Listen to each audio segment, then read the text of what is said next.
welcome to today's presentation on the big three: cytotoxicity, sensitization, and irritation. My name is Thor Rollins, and I am the Senior Director of Toxicology and Extractable Leachables Consulting here at Nelson Laboratories. I've been with Nelson Labs here about 20 years, and all that time I've been involved with biocompatibility. I sit on the TC194 working group, the ISO TC194, which is the working group responsible for writing these standards. And in fact, I sit and am actively participating in the 1093-5, which is specifically focused for cytotoxicity. Today, like I mentioned, we'll be talking about cytotox, including sensitization and irritation. These big three tests, we call them the big three, because they are the three tests that every manufacturer has to consider when looking at a product that could come into direct or indirect contact with the patient.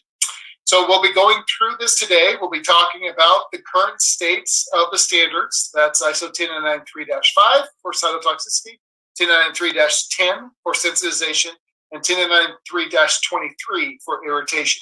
So we'll be talking about that. We'll talk about the tests themselves a little bit, some sample preparation issues, which is 1093-12. And at the very end, we'll kind of talk about what happens when you fail one of these tests and some thought process that goes into it. So I hope you enjoyed today's presentation, and let's go ahead and get into it.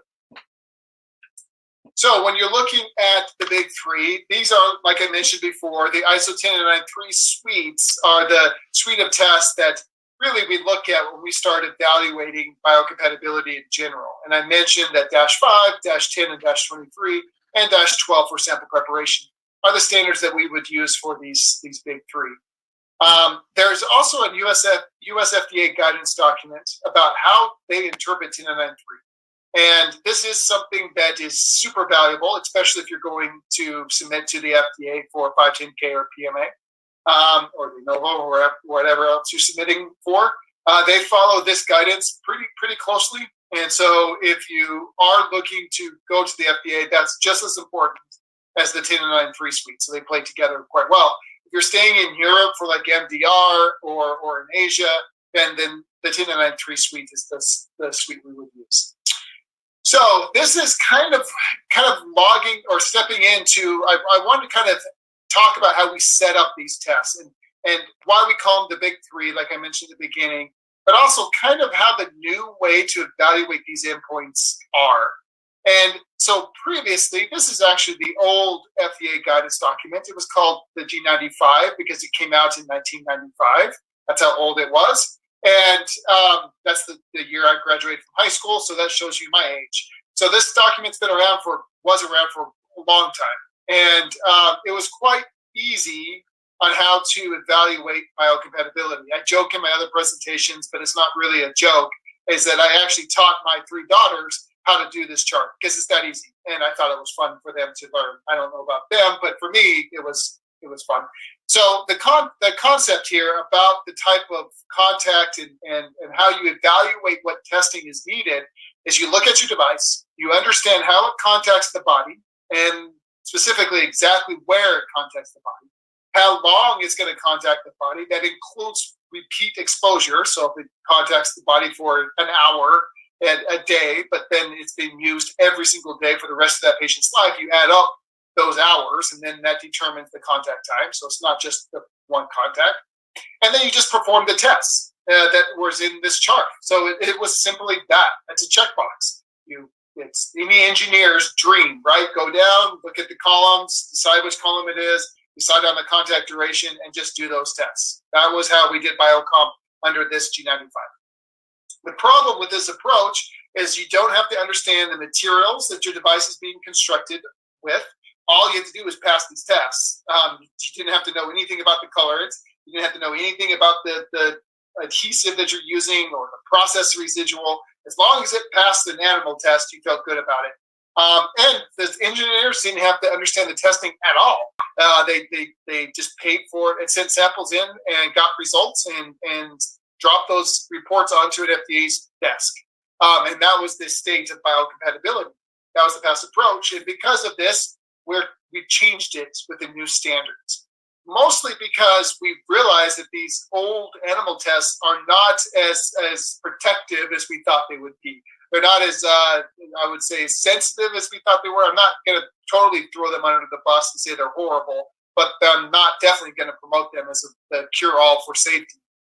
There's definitely a story that needs to be told for your biological evaluation, which looks at the materials, looks at the processing, understands the risks, and then evaluates the testing that is needed.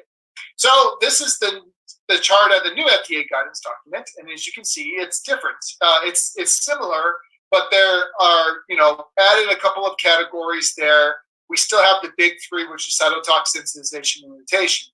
And then there's I'll talk about that here in a second. There is a second part of this chart, so there's two, so you can see some of the considerations they have in there. The one thing to notice is that the FDA chart that came out in 2016 has X's and O's, and really there's no difference between X's and O's. X, this means it's an endpoint for consideration by the standard. O means it's an endpoint that the FDA considers. So after 2016, specifically 2018, when the new 10993 came out, this is now the most updated chart, and this is the one that I would reference and start to understand. It's very similar to what the FDA's chart just had. It's just, I think it tells the story a little bit better. So the concept here is you first have to perform a physical and chemical information gathering exercise. I can tell you that if you just do your big three, you just do that test and you do not perform this physical and chemical information, you open yourselves up to regulatory scrutiny, especially with notified bodies, because this is an X, this is required. So you really need to write a document assessing the materials and the process residuals of your device before you just do the testing. You have to try to understand that. The benefit is, as you can see, even the big three has E's on it, which stands for evaluate. So it doesn't tell you have to test anymore. It's not a checkbox. You have to evaluate those endpoints. So you evaluate based on your physical and chemical information if there's still a risk for cytotoxicity or if there's still a risk for sensitization.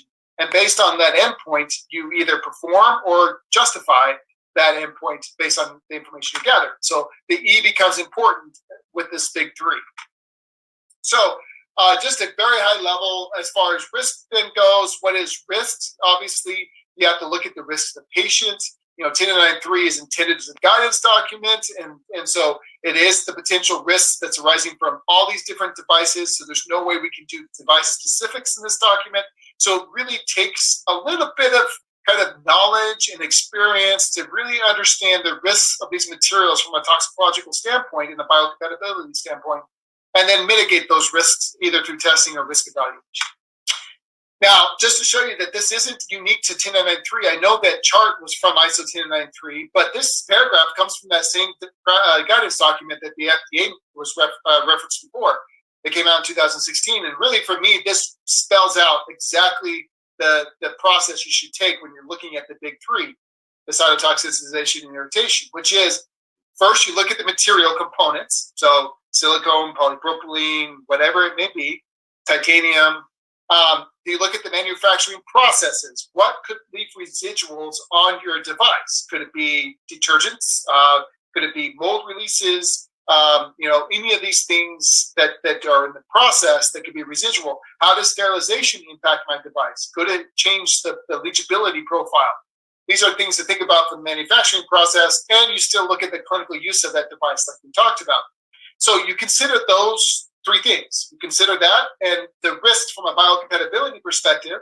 You identify those risks, and then you come up with a plan. You develop a plan for biocompatibility, and that plan either says that you're going to do the test based on your risk assessment or evaluations that address that risk, and that's where you justify. So the same approach from 10993 is spelled out in the FDA's guidance document. So really, this is the approach you should take when you're evaluating even these big three tests that historically have always been checkbox.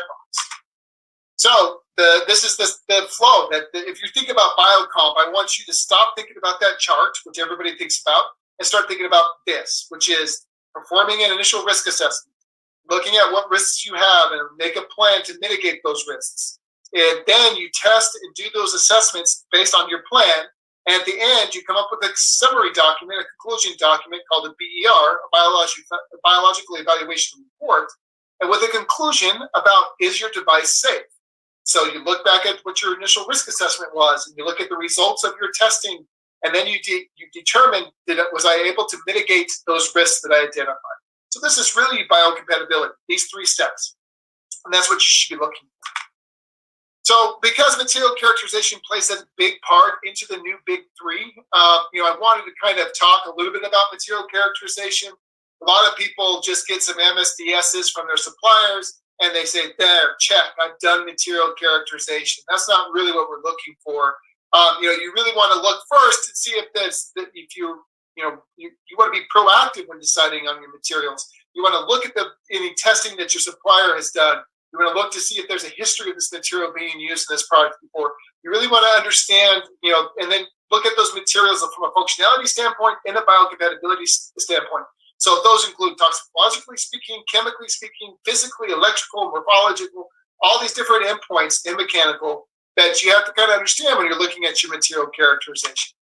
So what we get this from is first the supplier. Now, we want to get better relationships with those suppliers. Right now, our suppliers are not used to providing this type of guidance or documentation or information to you guys as medical device manufacturers. So we need to change that. The first source of this is from your supplier. Have they done any testing? What testing have they done? Does it match what you need to do? What gaps are in your risks? What kind of processing did they do it under? Did they sterilize that raw material first, or was it non-sterile? Really understanding the risk of these materials. Did they make claims to 1093? If they did, what did they test? I want to tell you, there's no such thing as medical grade. You'll find medical grade components, but there's no guidance on what that means. It's up to each individual company to kind of say, I did a cytotox test, so therefore I can claim it as medical grade. Or it's been used previously in devices, and I don't think it's hurting anybody, so I'm going to claim it as medical grade. So instead of just taking that it's medical grade silicone, actually ask the company, why are you calling it medical grade? What testing did you do? Why are you claiming compliance to 1093? What testing did you do? The one that is standardized is a claim for USB Class 6. Now, I'm not a big fan of this. It's not really was traditionally meant for medical devices, but it does have a place if you're looking to get information from a supplier on a raw material. But I wanted to warn you, so for those of you that may see USB Class 6 certification from the materials, this comes from USP Section 88. It's actually, there's 6 classes. They can claim class 1, 2, 3, 4, 5, or 6. Like I said, originally it was designed to test only pharmaceutical containers. But these are the 3 tests that they require in a USB class 6 regimen per section 88 of USP, which is irritation, systemic injection, and implantation. By the way, that implant's only 1 week and there's no histopathology. So if you're looking to use USB class 6 to replace your big 3, there's only one of those that's on here, the irritation. And it's not done exactly the same as the ISO irritation. Not saying you couldn't use it. You'd have to kind of understand the differences and look at your device. You could use it, but the most sensitive test of the big 3 is cytotoxicity, and that's not even on it. So all I'm saying here is before you just take information from your suppliers as the Bible, ask them what they did, understand what they did, and how it applies to your particular device. So these are the last slide on material characterization. These are things that I encourage everybody to ask for. I mentioned MSDSs. You can always get those. But there's other things we really like to get from the suppliers, right? So agreements that they're not going to change anything without letting you know, and I mean anything. We love to have composition disclosures. What ingredients and percentage is in there. We don't need to know the secret sauce of how they manufacture, put together, but trying to understand what chemicals are in there helps a lot. Also, what processing aids or residual disclosures are there. And then some of them have device master files. These are files from the FDA that the FDA's reviewed. Once again, though, there's not really a strict guidance on what's in those. So you really need to ask your supplier if you can have access to that master file and what is in there. Now, to be honest, right now, the one that we have the easiest time getting is MSDSs, which sometimes aren't even correct. But these other ones are important. They're not always given to us, and they're not always able to give to us. But just remember, if you can't get these from the suppliers, it doesn't mean you're done. just means your risks are higher, your perceived risk from your device, and therefore testing is probably more needed than before. So, but these are things you should look for. Okay, so now that we're kind of overviewed a little bit, let's get into the big three. And the first part that I want to talk about is really sample preparation. Now, I also want to claim here, when you're looking at material characterization, it is about, just not the materials though, it's about the processing, including sterilization. I just want to make sure everybody's aware, because a lot of times people submit to the FDA and they say, it's ASTM stainless steel, so I don't have to do anything. And I know, because I talk to these FDA reviewers a lot, they get sick and tired of that. It's not necessarily the material that they're mostly concerned about. It's what's residual left behind and what processing is doing to those materials. So please consider that. Okay, so test sample preparation. I'm going to spend a little bit of time on this, mostly because if you're going to see a difference between laboratory testing, this is where you're going to see it. So almost everybody in the world does these big three tests pretty similar.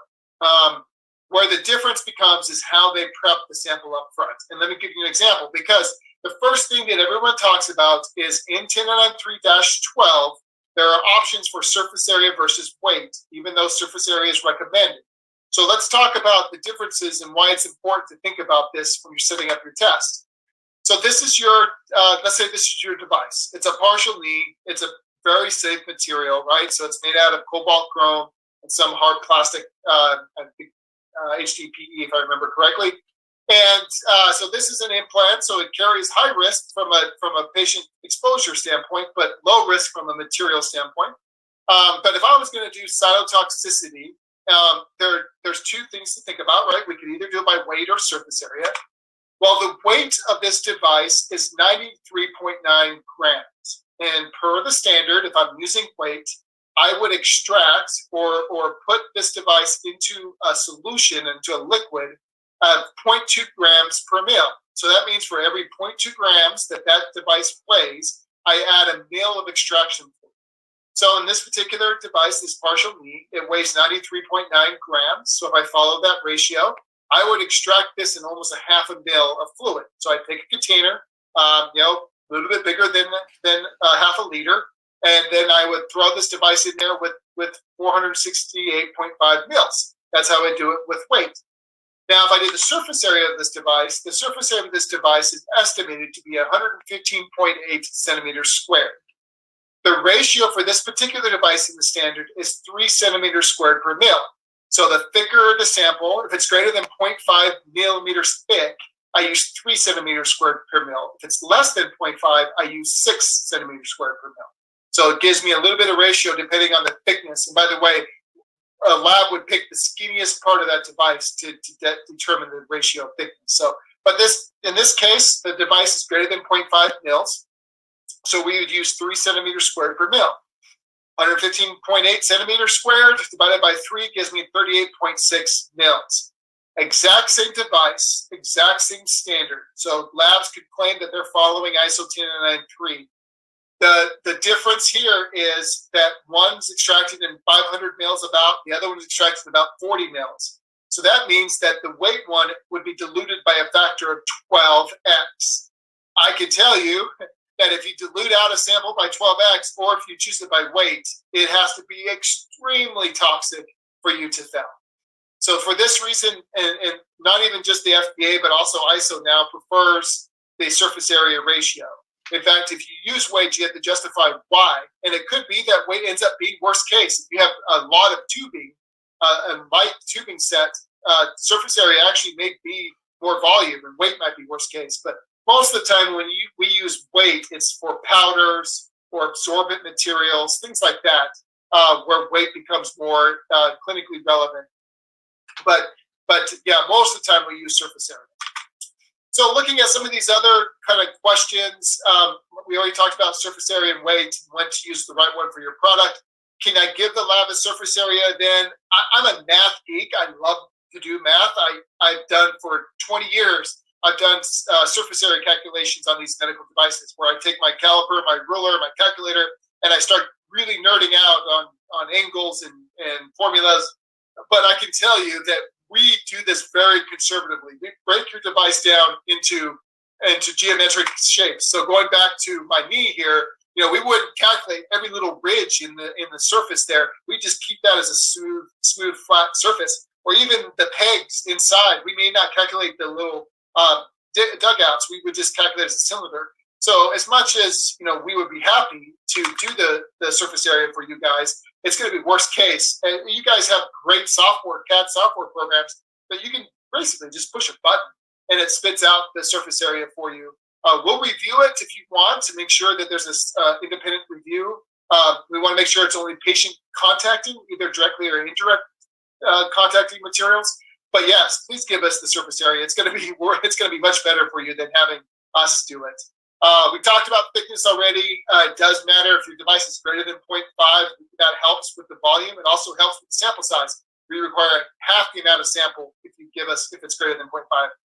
Also, the one to think about, because you're understanding now a little bit of how we test the device, if you change the surface area of your device, so if you need the materials and processes exactly the same, but you're increasing a certain component, so let's say you're now making a color from a very small portion of your device to now the majority of the device being colored, now that becomes the majority of the surface area, and dose-wise, it becomes a higher dose to the cells. So if there was something toxic in there, it could be diluted out with the rest of the extraction fluid from the safe materials. But now if you're including it all, now we're obviously going to be toxic. So keep that in mind when you're doing your risk assessments. And it's just not about changing materials or processes, but if you change the surface area of your device, you have to consider that from a biological risk assessment. So once you know how much fluid to add to the device, the next thing you have to think about is time and temperature. So this is all in Celsius because we're scientists.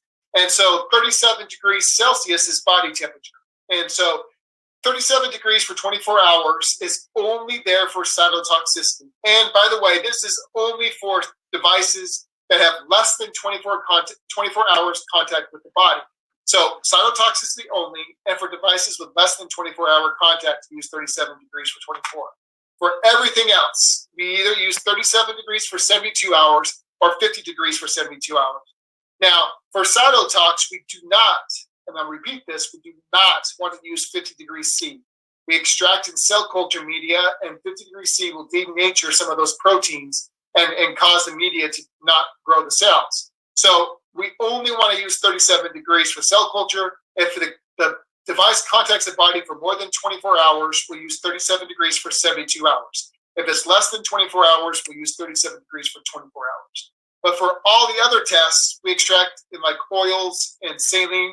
So 50 degrees C for 72 hours makes sense. If your device is prolonged contact for more than 72 hours, we recommend going up to 50 degrees C for everything except for cytotox, because that is considered worst case. We rarely use 70 or 121.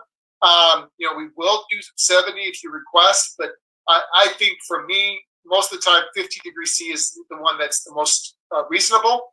The only other caution I throw out here is your glass transition phase. If your glass transition phase temperature is close to 50 degrees, then we don't want to change the polymer's physical characteristics or leachable profile with this temperature. So we could justify going down to 37, but you need to be able to show that your glass transition phase is close to 50 degrees Celsius. Okay, so now let's jump into the actual big three tests. The first one we're going to talk about is cytotoxicity. Each one has these little dashboards that you can go back and reference after this presentation to help you know a little bit. By the way, I'm only talking about one version of the cytotoxicity test, which is called the MEM elution. There's other ones that we're doing round-robin testing right now for the standard to try to evaluate which ones we're going to go forward and kind of recommend in the standard. But the MEM elution is the one that's been around historically the most, and it's a good baseline for the other tests. For example, NTT, XCT kind of starts similarly to the MEM elution. It just evaluates them a little bit different. So we're going to, because of time, we're just going to look at the MEM elution for right now. So based on the amount of volume that we need for a device, you see the sample requirements there. You also see the turnaround time. This is a very quick test. These are non-GLP turnaround times. GLP would probably put it out to a little bit longer, probably about 2 weeks. But you're still looking at a very quick test. It's also it's just not the quickest, it's the cheapest of these three, but by a large margin. So you're looking at, anywhere, depending on the lab you go to, anywhere between $300 to $600 to run this test. So it's the most sensitive and it's the cheapest. So this traditionally makes the MEM or the cytotoxicity test your best friend and worst enemy. It's your best friend because it's a great screening test to look for what could be wrong. It's your worst enemy because if you're going to fail your test, this is going to be the one. In fact, Nelson Labs, a while ago, this has been probably 10 years ago, we took a couple of years of data where we looked at where you failed your test. And we identified, okay, so you failed it, this is where you failed, what test you failed it in. And high 90% of the time, if you're going to fail a test, it's going to be cytotoxicity. So that just goes to show you that this test is by far the most sensitive. And by the way, most of the time when you fail cytotox, it's not clinically relevant. You do have to go through a risk assessment, which we'll talk about at the very end here. But this is why it's your best friend and worst enemy. Some of the normal things that fail cytotox is up here on your usual problems. So you're looking at things like latex, which is our positive control for this test. Makes sense. Natural rubbers. But most of the time what people see are certain metals like silver, copper, zinc. Also dark inks that have metals in them as the backbone happens to be silver or copper.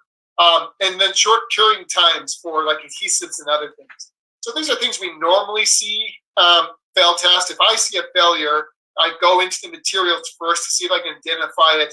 And a lot of times it ends up being something like this that we were able to identify as the culprit of that failure. So this is how the test is ran. And this test is ran using cells. They're called L929 cells. They're mouse fibroblast cells. Fibroblasts are the cells that create fibrogen. So they're all over the body. They're also adhering cell lines, which means they attach to things. So you can see that flask up in the right picture. That flask is where the cells kind of farm, where we farm the cells. So you can kind of see a blurry kind of picture. That's not because it's out of focus totally. There are cells that are actually growing on the side of that plate. So what we do is we break apart those cells, and then we take a small amount of them and put them into these wells that you see. That kind of pink to purplish media that you see in different ones, that's our cell culture media we talked about. So we extract your device in that cell culture media. So it sits and brews like a tea bag in that media at the temperature that we talked about previously. And just like a tea bag, as it leaches tea out of that bag, chemicals leach off of your device into this soup. And then we take some of that and we put it on the cells. So the concept is if there's a toxic chemical that's on your device, it will leach into the soup, and then we put it onto the cells, and it would either kill or hurt the cells, and we're able to determine if there's something toxic in there that could possibly hurt somebody based off of this test. So it's a simple, quick in vitro test. That's why it's relatively inexpensive and quick, but it's also super sensitive because you think about it, most of us don't have these cells are just sitting on a piece of plastic that we bombard with very high levels of chemicals, and then for 48 hours to sit there. That's a very not clinically relevant exposure, but it's a good way to screen. So that's how this test is ran. How we score the MEM elution is we score it from a scale from 0 to 4. This is out of the USP Section 87 standard. A 0 is no cytotoxicity whatsoever. A 1 is we see some, but it's not more than 20% of the cells. And by the way, I'll get some people who get a 1 and they freak out. They go, we're gonna fail. And I could tell them, like, okay, even if you have 2 cells that we see have issues, technically we have to call them a 1. Now that's not normally the case. Usually we see a few cells or something that we don't think is right, but it's a very few number. But 1 isn't that concerning, but 2, even though 2 is still considered passing, so 0, 1, and 2 is passing, 3 and 4 is failing. If you get a 2, I would still recommend having some kind of risk assessment done on why. Because if we've seen regulatory bodies question, well, I know you're technically passed, but then you're right there. What's going on? Why is there a 2? So as you can see, 2 is between 20 and 50% of the cells. A 3 is between 50 and 70%. Anything over 70% of the cells is called a 4. I can tell you the vast majority of the time it's either 0 or 4. Either you're going to kill no cells or you're going to kill all the cells. Every once in a while we'll see a 1, 2, and 3, but the majority of the tests will have a 0 or 4 in them. So this is what you look at. So this is a 0. We want to see this mosaic pattern on the bottom of the plate, but it's just like you see.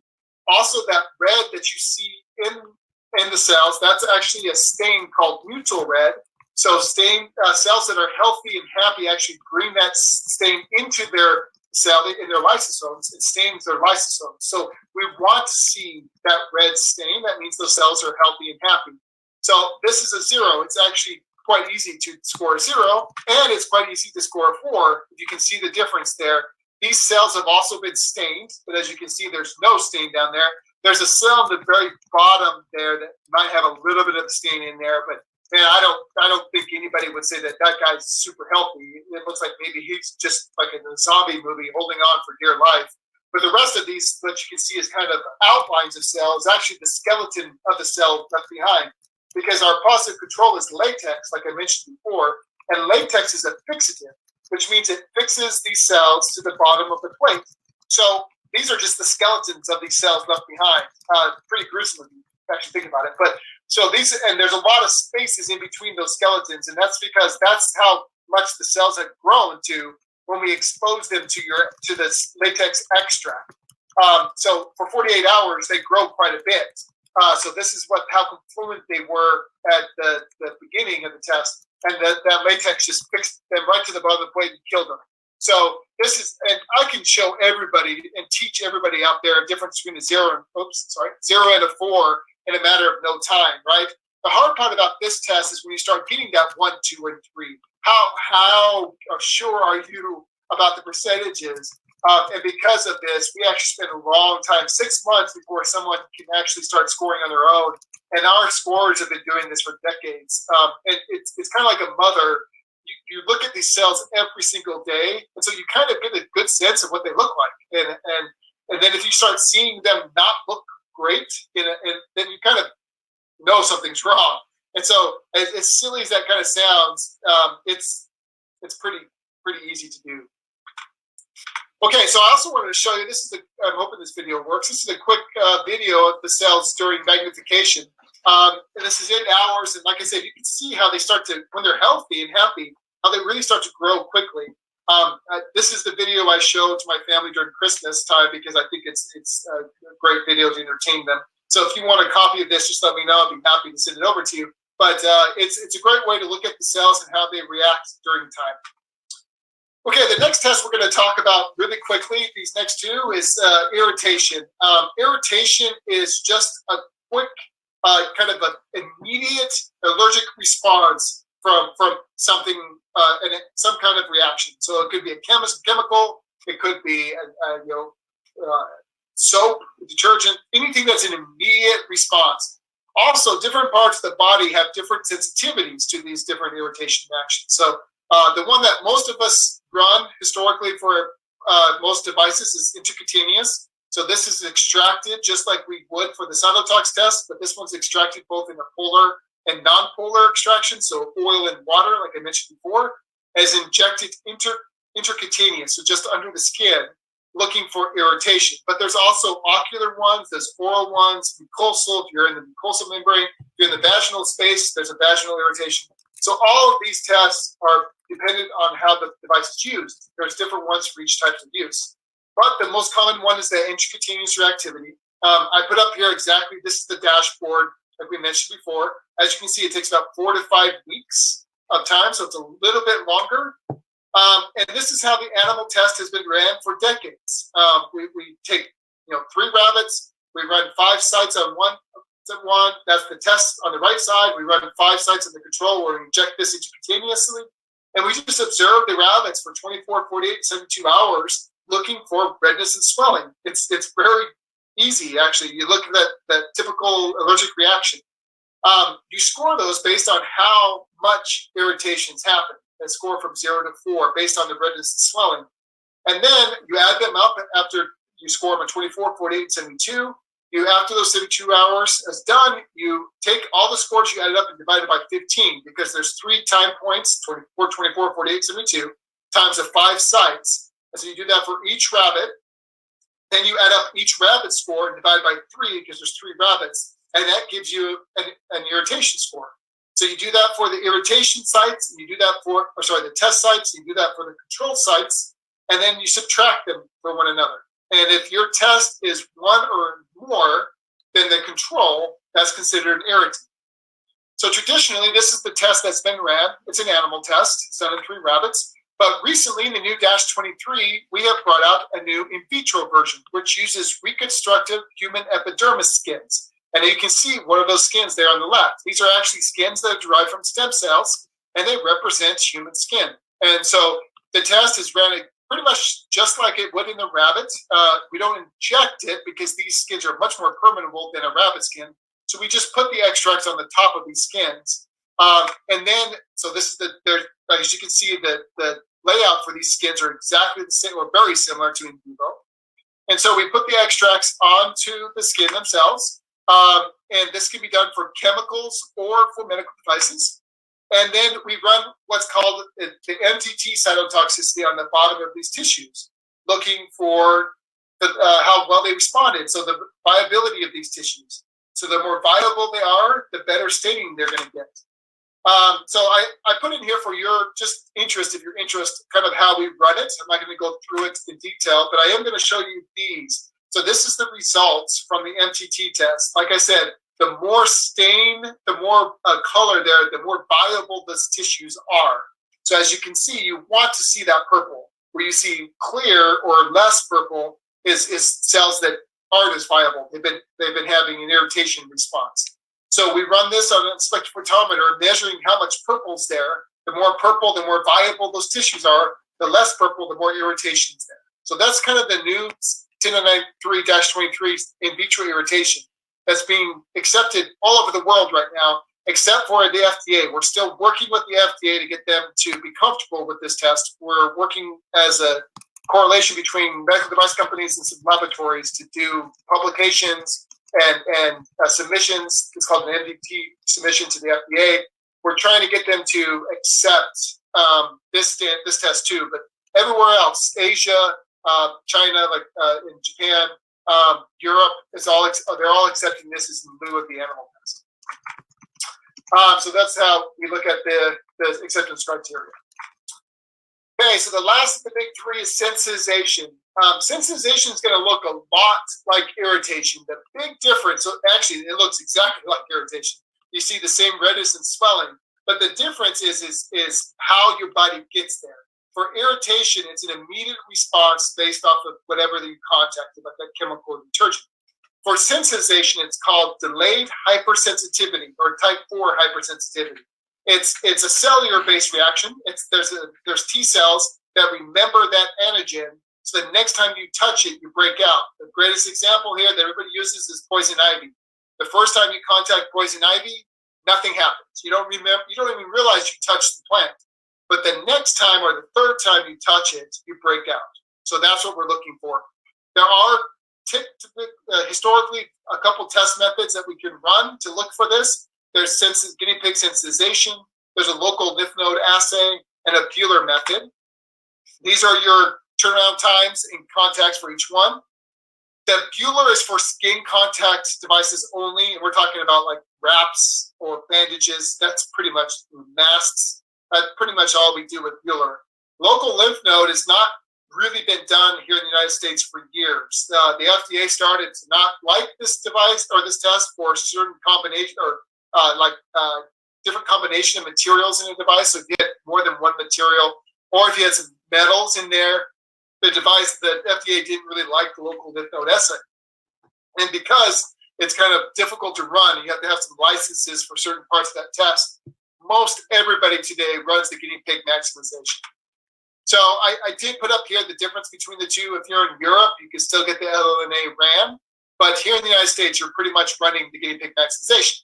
This is the longest and most expensive test. And the reason it is it takes a lot of animals. And 2, you have to have repeated exposure. So like I talked about, you have to build up those T cells to a potential sensitizer on your device. So we have to expose these animals, we have to wait. Then we have to expose them again, and we have to wait. And then a third time, we can challenge them to see if they have a sensitization reaction. Because the fact that we have to wait for this buildup, this biological buildup, that's why it takes so long and costs so much more than the other tests. And like I said, Europe and FDA. Okay, so those are going through the big 3 tests. Those are the cytotoxicity, sensitization, irritation. I did want to mention, right before I go on to what if I fail a test, I mentioned before about evaluation of risks, and I want to just one more time stress that I don't want you guys to think of these tests as checkboxing. Now, I know it might be easier to even do your risk assessment and just say we're going to do those 3 tests. That's fine, but I want you to understand that the standard does want you to evaluate risks. So if you're using a piece of stainless steel or titanium and you have a good cleaning validation to show that you're cleaning every process out of there, it's possible, and we've done it, to justify that the sensitization is not needed. Or we've done it in the past where we've shown how clean it is through chemistry and shown that there's not a risk for sensitization. So there are ways, and we are working on in vitro sensitization too to try to get that out of the guinea pig arena. That's the things we're working on now. There's a lot of industry participation in that. There's the pharmaceutical industry that's working right now. They're getting rid of animal tests. They're trying as hard as they can. So there's a lot of work to try to reduce or eliminate these animal tests. And one of that is to understand the risks effectively and not automatically jump to an animal test. But if you are going to do the testing, there's a chance you could fail, specifically, like I said, with cytotoxicity. We do this quite a bit with investigations of cytotox failures. So I put together this little flow chart that I just work through when I help a customer with the failure. The first thing is confirm the procedure. Then you want to confirm the result. And then you either eliminate or accept the toxicity. So just really high level, first thing you want to do is you want to make sure the procedure was done right. And by this, I mean both in the lab and on your side. So is it the right device? You'd be surprised how many times we get sent the wrong device. Or was it clean? Did somebody rush something to try to get it to us and maybe it wasn't sterilized or cleaned properly? Or maybe the lab messed up. A good lab will investigate a failure for you and make sure it's not something that was contaminated from another device, for example, or something like that. So the first step is there just to confirm the procedure. The next is confirm the result. And this is a little bit easier with cytotox testing because it's cheaper. But you also don't want to do just one retest, because if you have one pass and one fail, that doesn't really give you anything to go on. So I always like to do at least 3 retests. But the other thing I'd like to do is break down this device into its components. And not just its components, but I want to keep the extraction volume of the finished device consistent with its components. So if the device is made up of 4 different components and one of them has 90% of the surface area, that I want to make sure that my volume is consistent. So I will put that 90% in the same extraction volume as the finished device and the 5%, 2%, whatever the other 3 are, in the same volume. That way, I'm not looking to see if it's based off of, like, if that device was 100% by itself, would it be failure? I want to see if that material is collaborate or contributing to the failure based on the final device. So if my device is extracted in 100 mils and it fails, I take all of its components and I extract it in 100 mils again, individual components, to see where that failure is coming from. You can also do chemistry. This has been very useful, and this helps with metals. So like I said, metals is a popular source of cytotoxicity, and it's possible to run an ICP-MS or OES looking for metals coming off your device, and are we able to identify known cytotoxic metals at high enough levels. They're called IC50 levels. So we can actually show that, hey, you're leaching metals at a high enough level to cause cytotoxicity, but don't worry, that level is not high enough to cause toxicity in the patient. So it's the reason we're seeing a failed cytotox, but not of clinical concern. So that's something that we've done before quite a lot. The other thing is published literature or lot history. So if you, let's say latex, we know cytotoxic or latex is cytotoxic.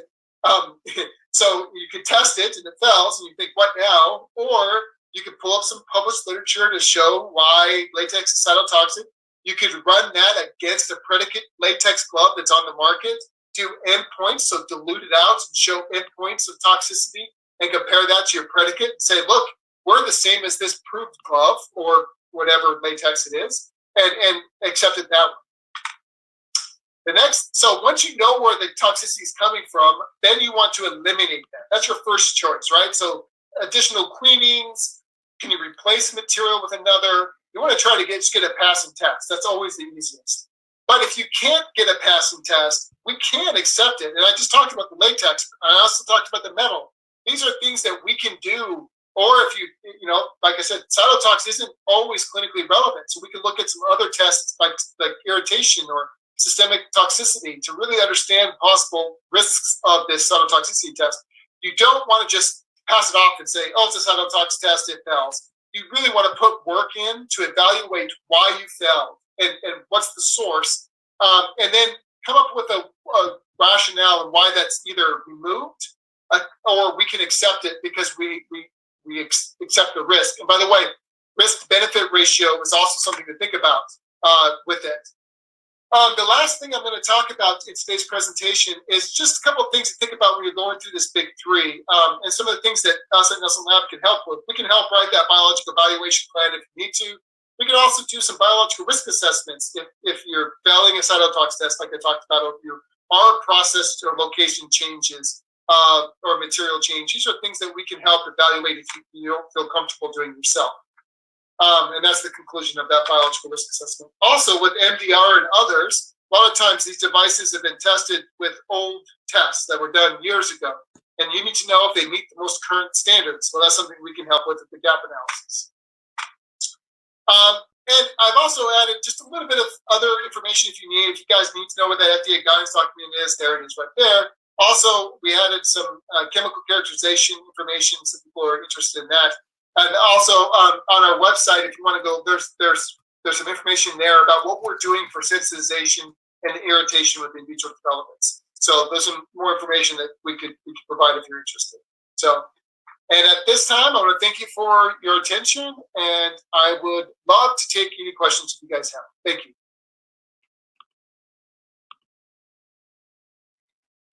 Okay, thank you, Thor.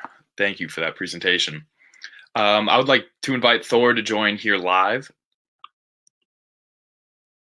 Okay. Should be coming in here now. Can you hear me okay? Yep, I can hear you. Great, great, great. So thank you for that presentation. We'd now like to move into our Q&A portion. Do you want to say anything real quick, Thor, before we get started? No, I just thank you for your time of watching the presentation. Hope it was useful. And in the next couple of minutes, I'd love to answer any questions that you guys have. And if we run out of time, you can always email me, and I'd be happy to help where I can. Okay, perfect, perfect. So we actually received a decent amount from the audience and before the day of the event as well. So I'll hop into the first one here. Do you ever see the big three tests moving away from requiring animals? Yeah, we talked a little bit about this in the presentation. That's the dream. That's my dream. In fact, I joke that I want that to happen before I retire, which may take that long, to be honest. The irritation is really close. Dash 23 is out, which is allowing that in vitro method I showed as the reconstructed human epidermis test.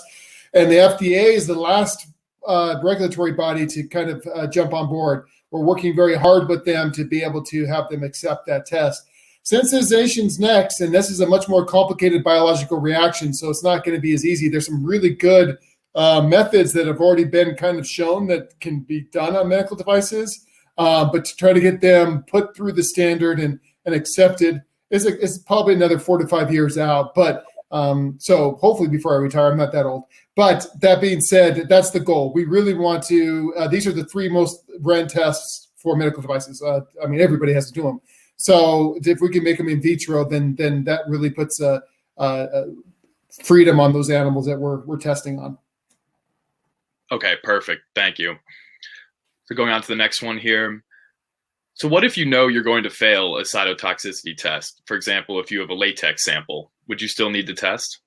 Yeah, I get asked this quite a bit. So if they know they're going to fail, if you're latex, why do I have to test? Because I know I'm going to fail. You still have to kind of test. But what I kind of recommended in the presentation is instead of just saying it's latex, it's going to fail, let's go ahead and jump right to that comparison study. So let's find a comparison or, trying to do some of that metal to help justify metal extraction to help justify. We should jump into the risk assessment earlier, but we still have to run the test and show that it is going to fail. But if we can run a predicate alongside of it and do dilutions to show an endpoint, that kind of helps justify it before jumping in. So we still have to test it, but at least we can jump on the risk assessment earlier if we know. Okay, got it. Thank you. And got another one here. What is the rationale behind using either 0.2 grams per milliliter or 3 centimeters to 2 milliliters? And what is the literature background of this? Yeah. So like I showed you in the presentation, if you have any doubt, use surface area. That's the one that's recommended. With you have powders or absorbent materials, we can go to weight. The rationale behind it is usually surface area is worst case, and that's why the FDA is definitely pushing towards surface area as the recommended one. As far as the actual surface area ratios in 0.2 or the background weight got them, honestly, nobody knows. They've been in the standard for longer than I've been in this industry.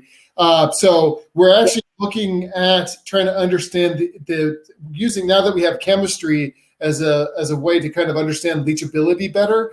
There are some efforts to try to understand better ratios to get the most clinically relevant amount of extracts out.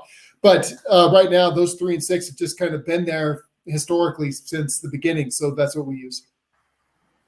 Okay, got it. Thank you. Next one here. Do you recommend a protocol-based approach to the material characterization? Yeah, so I mean, we talked about material characterization at the beginning. That could be material gathering exercises from your suppliers, MSDSs, or composition disclosures, and or it could be chemistry, extractable leachable testing. If you go into extractable leachable testing, I highly recommend a protocol approach. They're so different. It's different from any of these other biocomp tests where they're pretty standardized. Chemistry's not.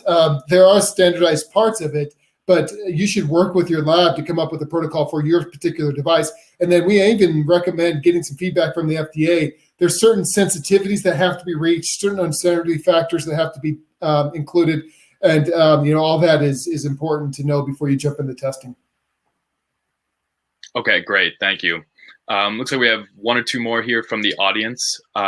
What is your expectation regarding the acceptance of in vitro irritation in the US FDA?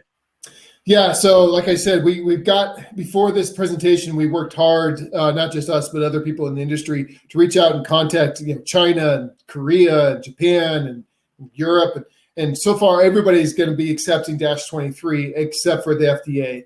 We have an MDDT submission into the FDA. It's a way to submit investigational tests.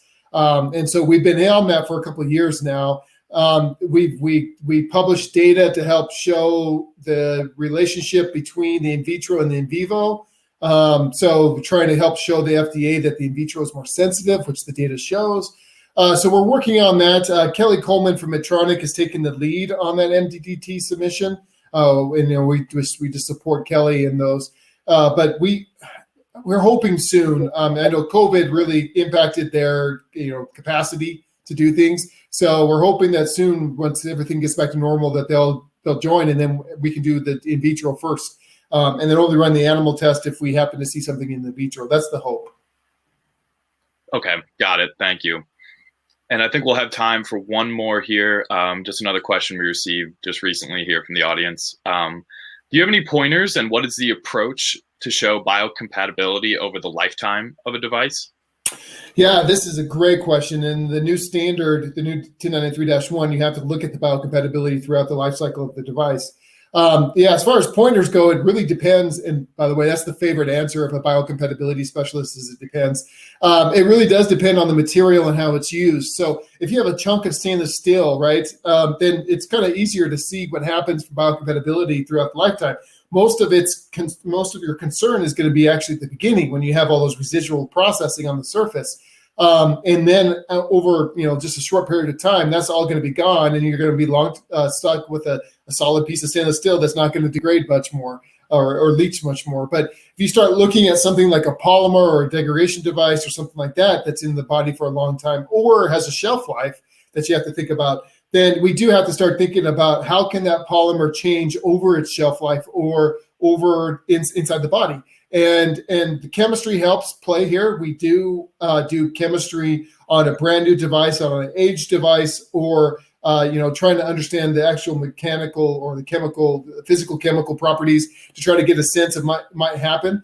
But remember, when we run extractable leachable testing or even these biocom tests, we really try to extract it hot and heavy to try to get as much off, and that's exaggerated extraction or exhaustive extraction, to get as much out of it as it could come, so that we get a bolus of chemicals at the beginning. And then we actually assess those as kind of a daily exposure for the rest of your life. So there's a lot of safety built in. So really we try to do that the best we can, but you really have to look at your materials, because each material kind of has its own risk assessment when it comes to shelf life. But those are kind of the hints and tricks that we do. Okay, great. I think that's just about all the time we have today. Thor, I want to thank you again for all your time and effort and your thoughtful responses to a lot of these questions.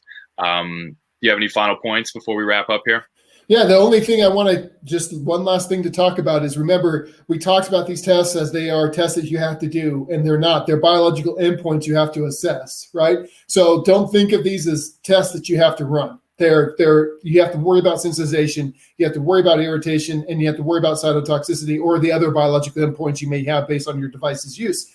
So yeah, there's one way to assess that is to test them for those endpoints, but you really need to understand the risk of each of these biological endpoints and see if your device has gaps in that risk assessment, and then how are you going to mitigate them. That's really the approach here. And so that's the way the new standard's written. That's the way the new FDA guidance document's written. And I know it's easier to step back on the testing, but we really want to encourage people to start with a risk-based approach.